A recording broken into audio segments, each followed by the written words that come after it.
Hello అండి, అందరికీ నమస్కారం. ఈరోజు మనం ఆదుర్తి బాలగారు రచించిన మార్పు అనే ఓ చక్కటి కథను విందాం. ఇక కథలోకి వెళ్దాం. చెప్పండి డాక్టర్, నా భార్యకు మామూలు జ్వరమేనా? పోనీ బ్లడ్ యూరిన్ టెస్ట్ చేస్తే బాగుంటుందేమో. మంచి మందులు రాసివ్వండి, ఎంత ఖరీదైనా పర్వాలేదు అన్నాడు అతను. ఏ టెస్టు అవసరం లేదు, మీ ఆవిడకి వచ్చింది మామూలు జ్వరమే. ఈ మందులు వాడండి, తగ్గిపోతుంది. ప్రిస్క్రిప్షన్ రాస్తూ అన్నది డాక్టర్ మంజుల. మామూలు పారాసిటమాల్కి తగ్గిపోతుందంటారా? ప్రిస్క్రిప్షన్ చదివి అన్నాడు అతను. మంజులకి కోపం వచ్చింది. ఏ జబ్బుకి ఏ మందు ఇవ్వాలో నాకు తెలుసు. అవసరం లేకపోయినా అన్ని పరీక్షలు చేసి ఓ 4 రకాల మందులు రాస్తే కానీ మీలాంటి వారికి తృప్తి ఉండదు, కోపంగా అన్నది. అతడు మాట్లాడలేదు. మౌనంగా డాక్టర్ ఫీజు పే చేసి భార్యతో కలిసి వెళ్ళిపోయాడు. వెనకటి కాలంలో జబ్బులు చేస్తే మిరియాల కషాయం తాగేవాళ్ళు. ఇప్పుడు ఎవరికైనా అలాంటి సలహా ఇస్తే నవ్వుతారు. తుమ్మినా దగ్గినా డాక్టర్ దగ్గరికి పరిగెత్తుకు రావడం ఫ్యాషన్ అయిపోయింది ఈ రోజుల్లో. కుర్చీలో వెనక్కి వాలుతూ అనుకుంది డాక్టర్ మంజుల. మేడం, ఇంకొకళ్ళున్నారు, పంపించమంటారా? గుమ్మంలోకి తొంగి చూస్తూ అన్నది సిస్టర్. తలూపింది మంజుల. ఆకుపచ్చ కట్టను తొలగించుకుంటూ అడుగులో అడుగేస్తూ వచ్చింది ఆమె. తెల్లగా సన్నగా ఉంది. మెళ్ళో నల్లపూసలు, కాళ్ళకి మెట్టెలు. ఆమె వివాహిత అని చెప్తున్నాయి. నమస్తే డాక్టర్, లోపలికొస్తూనే అన్నది ఆమె. కూర్చోండి, పక్కనే ఉన్న స్టూల్ చూపిస్తూ అన్నది మంజుల. నా పేరు సుజాత. మీరు అనుమతిస్తే మీతో నా సమస్య చెప్పుకోవాలని వచ్చాను. స్టూల్ మీద కూర్చుంటూ అన్నదా యువతి. మీ మంచితనం గురించి చాలా విన్నాను డాక్టర్. పవిత్రమైన వైద్య వృత్తిని వ్యాపార దృష్టితో కాక సేవాభావంతో చూసే అపురూపమైన వ్యక్తి మీరు. బీదవారి దగ్గర ఫీజు తీసుకోరని, ఎక్కువ మెడిసిన్స్ రాసి అనవసర ఆర్భాటాలు చేయరని మా ఇరుగు పొరుగు చెప్తే విని నా సమస్య మీకు చెప్పుకోవాలని వచ్చాను. మంజుల ఆసక్తిగా ఆమె వంక చూస్తోంది. నిండా 25 ఏళ్లేని ఈమెకి ఇంత బాధ పెట్టే సమస్య ఏమిటా అని ఆమె నెమ్మదిగా చెప్పటం మొదలుపెట్టింది. మాది ఒక మధ్యతరగతి కుటుంబం. నాకు పెళ్ళై 2 ఏళ్లయింది. ప్రస్తుతం నేను 3 నెలల గర్భవతిని. కానీ జీవితంలో తొలిసారిగా తల్లిని కాబోతున్నానన్న సంతోషం నాకు నిలిచేటట్టు లేదు డాక్టర్. నేను మగబిడ్డనే కనాలని మా అత్తగారు ఆంక్షలు పెట్టింది. అందుకే రేపు మీ దగ్గర పరీక్ష చేయించి ఒకవేళ నా కడుపులో పెరిగేది ఆడపిల్లైతే అబార్షన్ చేయించుకోమంటోంది ఆవిడ. చూడమ్మా సుజాత, ఇది మొదటి ప్రెగ్నెన్సీ కాబట్టి అబార్షన్ చేయించుకోవడం మంచిది కాదు. రేపు మీ అత్తగారికి అలా నచ్చ చెప్తాలే, భయపడకు, జాలిగా అంది డాక్టర్ మంజుల. వాళ్ళకి నా ఆరోగ్యంతో పని లేదు. మీరెన్ని చెప్పినా నా కడుపులో పెరిగేది ఆడపిల్లని తెలియగానే వాళ్ళు నాకు అబార్షన్ చేయిస్తారు. మీరు చేయడానికి ఒప్పుకోకపోతే ఇంకో చోటు చేయిస్తారు. అందుకని చెప్పడానికి తటపటాయిస్తున్నట్టుగా ఆగిపోయింది సుజాత. అందుకని నన్నేం చేయమంటావు? కుతూహలంగా అడిగింది మంజుల. మీరు నన్ను పరీక్ష చేశాక నా కడుపులో పెరిగేది ఆడపిల్ల అయినా మగబిడ్డ అయినా చెప్పండి ప్లీజ్, దీనంగా అంది సుజాత. కానీ ఓ డాక్టర్గా నేను అలాంటి తప్పుడు రిపోర్ట్ ఇవ్వకూడదు. నీకోసం నేను అలా చెప్పినా నువ్వు 9 నెలలు మోసి బిడ్డను కన్న తర్వాతైనా వాళ్ళకి నిజం తెలుస్తోంది కదా. పసిదాని ముఖం చూసైనా వాళ్ళు నన్ను క్షమిస్తారేమో అనుకుంటున్నాను. అంతకన్నా ముందు నా బిడ్డని దక్కించుకున్నానన్న తృప్తి నాకు మిగులుతుంది. చూడు సుజాత, నీకిష్టం లేకుండా బలవంతంగా అబార్షన్ చేసే హక్కు ఏ డాక్టర్కి లేదు. కానీ నేను ఎక్కువగా చదువుకోలేదు డాక్టర్. అన్ని విషయాల్లో నా భర్త అత్తగారు దయాదాక్షిణ్యాల మీద ఆధారపడే నాకు నా ఇష్టాలని వాళ్లతో చెప్పే ధైర్యం లేదు. నీవే కాదు, నీలాంటి వాళ్ళు చాలా మంది ఉన్నారు. మౌనంగా హింసను భరిస్తూ స్వతంత్రంగా బ్రతికే దారి లేక భారంగా బ్రతికిడుస్తున్న వాళ్ళు ఎంతమందో. రేపు మీ అత్తగారిని తీసుకురా, ఆవిడకి ఎలా నచ్చ చెప్పాలో నేను చూసుకుంటాను, సాలోచనగా అంది మంజుల. సుజాత తలూపి వెళ్ళిపోయింది. డాక్టర్ మంజుల గతమంతా కళ్ళ ముందు మెదిలింది. అమ్మా మంజు, నేను అలా రావుగారింటికి వెళ్ళొస్తాను. వాళ్ళ అమ్మాయిని కాపురానికి పంపిస్తున్నారట. అరిసెలు లడ్డూలు చేయడానికి రమ్మంది రావుగారి భార్య. తలుపేసుకో తల్లి, జానకమ్మ అంది. 14 ఏళ్ల మంజుల తలూపింది. తలుపు గడియపెట్టి మర్నాటి నుండి జరిగే పరీక్షలకు చదువుకోవటం మొదలుపెట్టింది. జానకమ్మకి చిన్నతనంలోనే భర్త పోయాడు. భర్త మిగిల్చిన 2 గదులు పెంకుటిల్లు, కొద్ది సామాను తప్ప ఏ ఆస్తి లేదామెకు. చేతిలో చిల్లి గవ్వ కూడా లేదు కాబట్టి ఇంటికొచ్చే బంధుజనాలు కూడా లేని ఏకాకి. అటువంటి జానకమ్మకి గోదావరి పుష్కరాల్లో దొరికింది భార్గవి. అంతవరకు నిస్తేజంగా గడిపిన జీవితానికి ఏదో పరమార్థం దొరికినట్టయింది జానకమ్మకి. అప్పట్నుంచి భార్గవిని మంజుల పేరుతో పిలుచుకొని ఆమెతోటే లోకమంతా బ్రతుకుతోంది జానకమ్మ. మంజులను చదివించడానికి జానకమ్మ పడని కష్టం లేదు. మిషను కుట్టి సంపాదించేది. ఎవరైనా వంట సాయానికి పిలిస్తే వెళ్లేది. ఒక పనికి పిలిచి 4 పనులు చెప్పినా నోరెత్తకుండా చేసేది. నలుగురికి మంచి మనిషిగా పేరు తెచ్చుకుంది.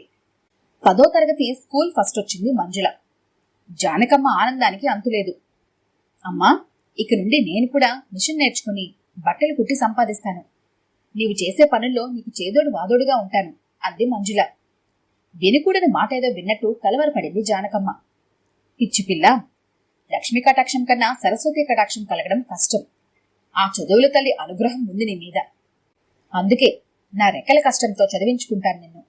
ఇక ఇంటి పరిస్థితి గురించి ఆలోచించుకు. సంకల్ప బలం ఉండాలే కాని మనిషి సాధించలేంది ఏదీ లేదు. మంజులను దగ్గరికి తీసుకుంటూ అన్నది జానకమ్మ. జానకమ్మ ఆత్మీయతకి మంజులకి కన్నీరు ఆగలేదు. ఆమెకు తన చిన్నతనం లీలగా గుర్తుంది. తనకి అప్పుడు 8 ఏళ్లుంటాయేమో. రోజూ గిన్నెలు తోమడం, ఇల్లు ఊడవటం తన చేతి చేయించేది తన తల్లి. తను ఆడపిల్ల కాబట్టి ఆ పనులన్నీ చిన్నప్పటినుంచి తనకు అలవాటు చేసింది అమ్మ. తనెప్పుడైనా అన్నయ్యలాగా గంతులేసాడినా అమ్మ కోప్పడేది. కాళ్ళు చేతులు సరిగా ఉంచుకోకపోతే ఆనక పెళ్ళవడం కష్టం.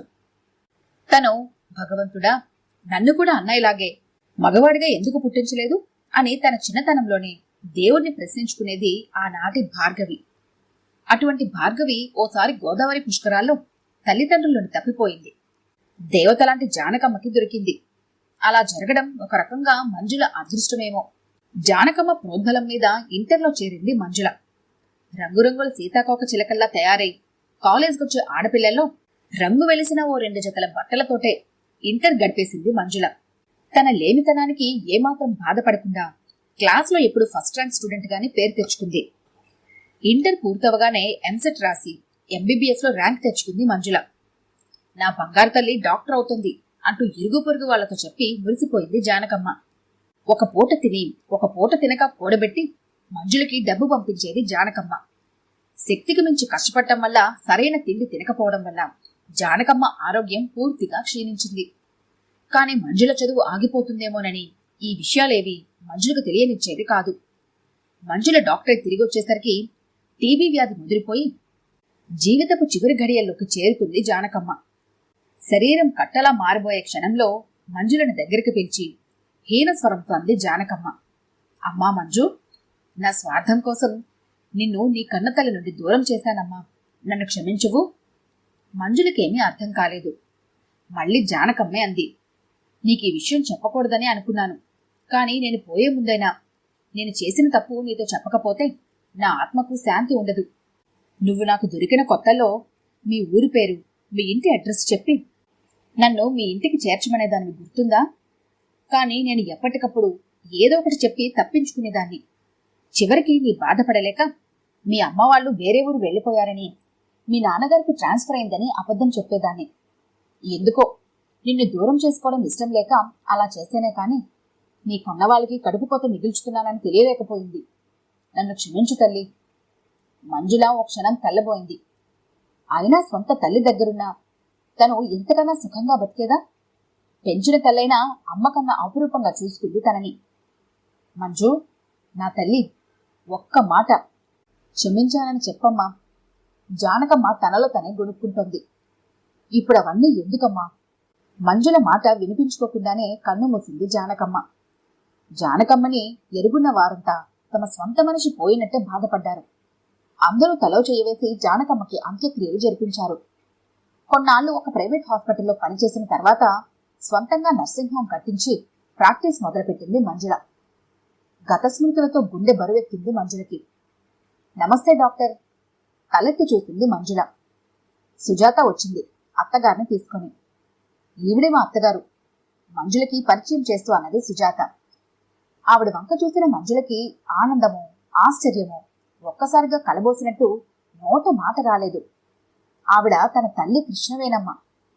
అంటే సుజాత తన అన్న భార్య, తన వదినన్న మాట. తనకి తల్లి రూపం బాగానే గుర్తుంది. అప్పటికి ఇప్పటికీ ఎక్కువ తేడా లేదు అమ్మలో. కానీ ఆవిడేంటి తనని గుర్తుపట్టలేదా? మా కోడలికి పరీక్ష చేసి పుట్టబోయేది ఆడబిడ్డో మగబిడ్డో చెప్పండి డాక్టర్. మంజుల ఆలోచనలు చెదరగొడుతూ అన్నది కృష్ణవేణమ్మ. 15 ఏళ్ల క్రితం విన్న కంఠస్వరం ఏం మారలేదు. ఒకవేళ ఆడపిల్లైతే అబార్షన్ చేసేయండి, మళ్ళీ కృష్ణవేణమ్మే అంది.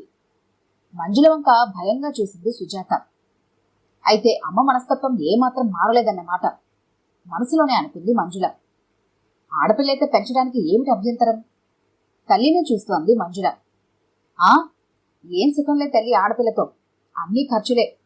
వెనకటి కాలంలో ఆడపిల్లంటే కాస్త పని పాటలు నేర్చుకొని కొద్దో గొప్ప కట్నాలిస్తే పెళ్ళైపోయేది. ఇప్పుడలా కాదు, అందరూ చదువుకున్న పిల్ల కావాలంటున్నారు. కట్నం ఖర్చుతో పాటు చదువుల ఖర్చు కూడా ఏం భరిస్తాం? అయినా ఈ రోజుల్లో చదువుకున్న ఆడపిల్లలెవరూ ఖాళీగా కూర్చోటం లేదు. మగవాళ్లతో సమానంగా ఆడవారికి కూడా అన్ని రంగాల్లో అవకాశాలున్నాయి. డాక్టర్లు, లాయర్లు, ఇంజనీర్లు, పైలట్లు కూడా రాణిస్తున్నారు. తమ సమర్థతను చాటుకుంటున్న ఆడపిల్ల అనగానే ఎందుకింత నిరసన చూపిస్తారో అర్థం కాదు అన్నది మంజుల. మీరు చెప్పింది ఏ కొద్దిమంది ఆడవారి గురించో, కానీ పుట్టిన ప్రతి ఆడపిల్ల పెద్ద చదువులు చదవగలుగుతోందా? సగటు ఆడదాని జీవితం గురించి ఆలోచిస్తే తెలుస్తుంది. కట్నాలు లేకుండా ఎందరు ఆడపిల్లలకి పెళ్లిళ్ళవుతున్నాయి? పోనీ కష్టపడి డొనేషన్లు కట్టి ఆడపిల్లను చదివించినా అది ఉద్యోగస్తురాలై తరువాత ఆ సంపాదన భర్త చేతుల్లో పోస్తుందే కాని తల్లిదండ్రులకు ఇస్తుందా? అప్పుడు కూడా నష్టపోయేది తల్లిదండ్రులే. చూడండి, ఆడపిల్లైనా మగపిల్లాడైనా పిల్లలు ప్రయోజకులవ్వాలని తల్లిదండ్రులు కోరుకోవాలి, కానీ వాళ్ళు సంపాదించిందంతా తమ చేతుల్లో పోయాలని అనుకోకూడదు. ఇంకొక మాట, ఎంతమంది మగపిల్లలు తల్లిదండ్రులు బాధ్యతగా పట్టించుకుంటున్నారు? పోనీలండి డాక్టర్, ఎవరిష్టం వారిది. మాకు మాత్రం మనవరాలు అక్కర్లేదు. మా అబ్బాయి కూడా అదే అంటున్నాడు. ఆవిడ మనస్తత్వం తెలుసు కనుక తను ఆవిడ్ని కన్విన్స్ చేయలేదని మంజులకి తెలుసు. ఇక అసలు విషయంలోకి వస్తూ అన్నది మంజుల. చూడండమ్మా, మీ పేరు కృష్ణవేణమ్మ గారు కదూ? అవును, నీకెలా తెలుసు? కొద్దిగా ఆశ్చర్యంగా అన్నది కృష్ణవేణమ్మ. నాకెలా తెలుసు తర్వాత చెప్తాను, కానీ నీకు భార్గవి అనే కూతురు ఉండేది, అవునా? కృష్ణవేణమ్మ ముఖంలో బాధ తొంగి చూసింది.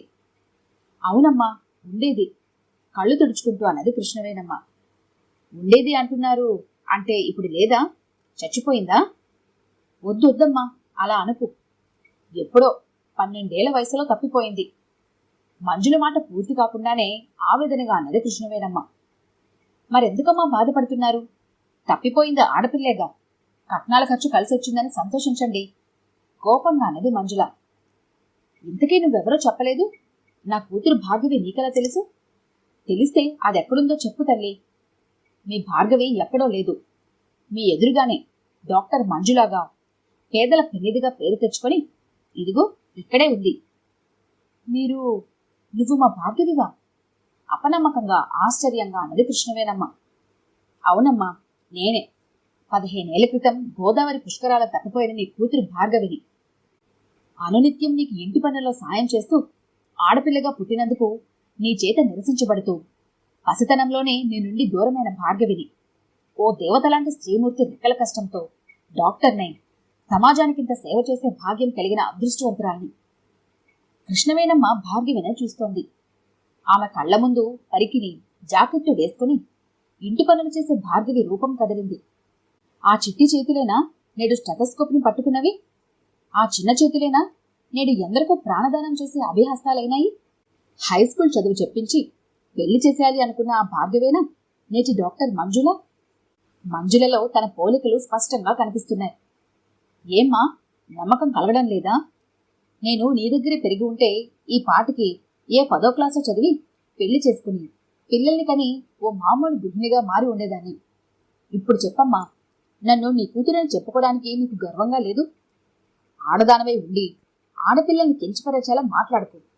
స్త్రీ తలుచుకుంటే సాధ్యం కానిదేదీ లేదు. ఆడపిల్ల అనగానే చిన్నతనం నుండి ఆంక్షలు, అర్థం లేని కట్టుబాట్లు పెట్టి ఆమె ఆత్మస్థైర్యాన్ని దెబ్బతీయకండి. నువ్వు గుండె మీద చేయి వేసుకొని చెప్పు, నీ దగ్గర పెరుగుంటే నేను డాక్టర్ని అవగలిగేదాన్నా? నువ్వు నాకు జన్మనిస్తే నన్ను పెంచిన తల్లి నాకు జీవితాన్ని ఇచ్చింది. ఆడపిల్లని తేలిక చేసి మాట్లాడి వాళ్ల మీద వాళ్ళకి తేలిక భావం కలిగించకండి, ఆవేశంగా అన్నది మంజుల. అమ్మా మంజుల, నన్ను క్షమించు తల్లి. ఇంత గొప్ప కూతుర్ని కాని తరువాత కూడా ఆడపిల్ల వద్దని ఎలా అంటాను? మంజుల తలనిమురుతూ అన్నది కృష్ణవేణమ్మ. అత్తగారిలో వచ్చిన మార్పుకి దేవతలాంటి ఆడపడుచు దొరికినందుకు మనసులోనే దేవుడికి కృతజ్ఞతలు చెప్పుకుంది సుజాత.